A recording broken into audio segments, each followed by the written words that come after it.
Hello and happy to see you on our channel. Today we give you a piece of breaking news from a royal expert, the real reasons for Meghan Markle's backlash by the public. The classism and hatred for Meghan Markle over her Netflix deal is proof that some people hate her for no good reason. Meghan Markle and Prince Harry's landmark Netflix deal has ruffled more than a few feathers. Almost immediately after announcing the deal, most of the American royal watchers had nothing but good things to say about the Duke and Duchess of Sussex. The same, however, cannot be said for their British counterparts, who could not wait to run to the computer and type page after page of venom-filled diatribes against Markle. They claim she's a social climbing, gold-digging, royal family-hating Black Widow. Nothing could be further from the truth, but that hasn't stopped the anti-Meghan Markle vitriol from pouring out.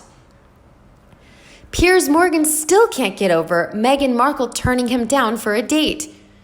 Leading the charge of hatred against Meghan Markle is none other than Piers Morgan, who still can't get over the fact that he got ghosted by the Duchess 5 years ago. For this apparently treasonous transgression, and when combined with his frothing rage about Markle getting a deal while his show got canceled, Morgan wrote a column that presented itself as funny, but was disturbing and borderline obsessive. Naturally, Morgan's column brought out the spittle-riddled comments against Meghan Markle from the delicate and refined English roses on the other side of the Atlantic. And these are just the more polite ones. Yet, not one of these delicate and refined English roses has had a negative word to say about other royals more deserving of this vitriol, like, say, Prince Andrew. What's the real issue here? Prince Harry was never going to marry you. More than a little bit of this hatred directed at Meghan Markle, especially from British women, seems to derive from the fact that Prince Harry chose her instead of one of them. But someone should have told dear old Penelope Bromsgrove that Prince Harry was never going to marry her, bless her heart. Others direct vitriol at Meghan Markle because she lives in a mansion and spends money on clothes.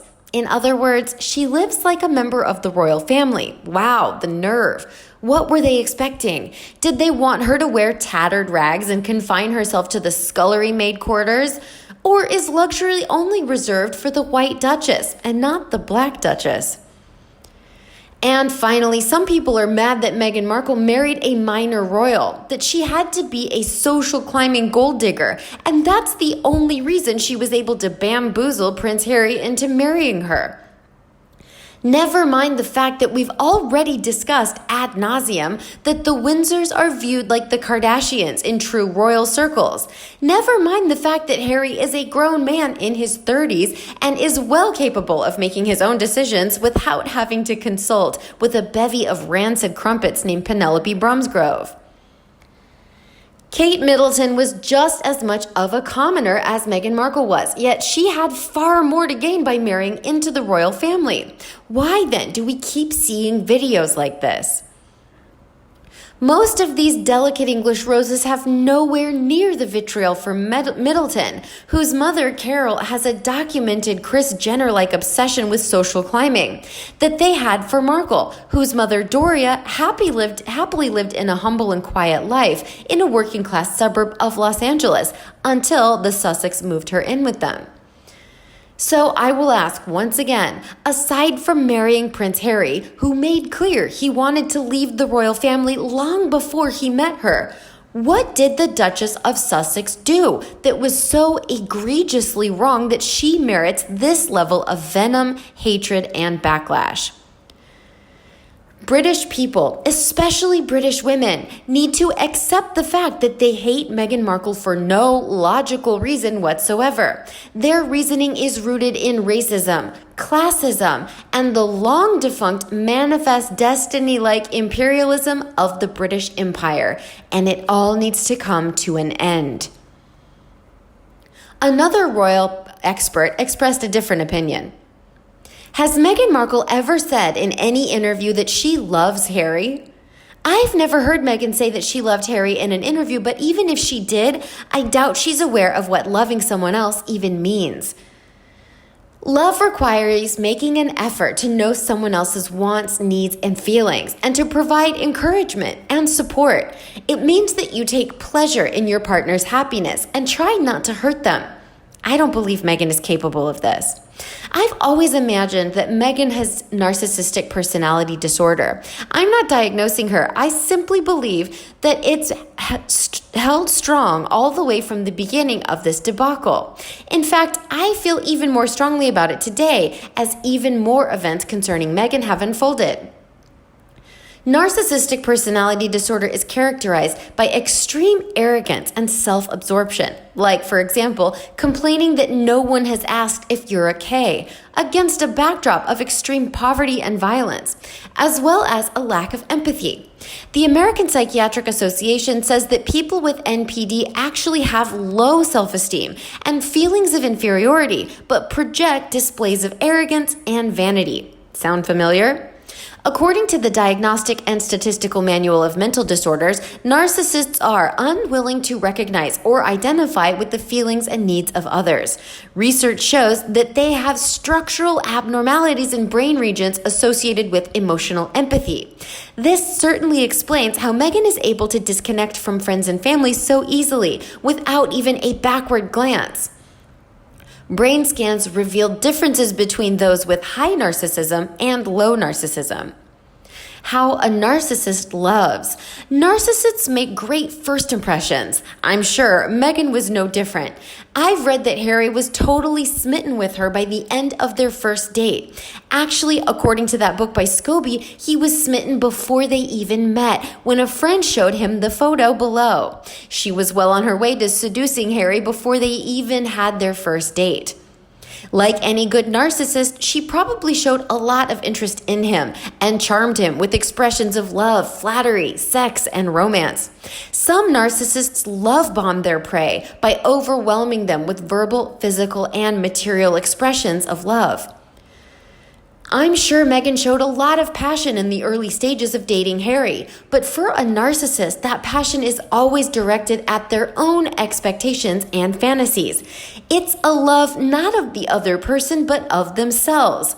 Think about that for a minute. While your partner believes you're falling in love with them, you're actually falling in love with your own expectation and fantasy of them.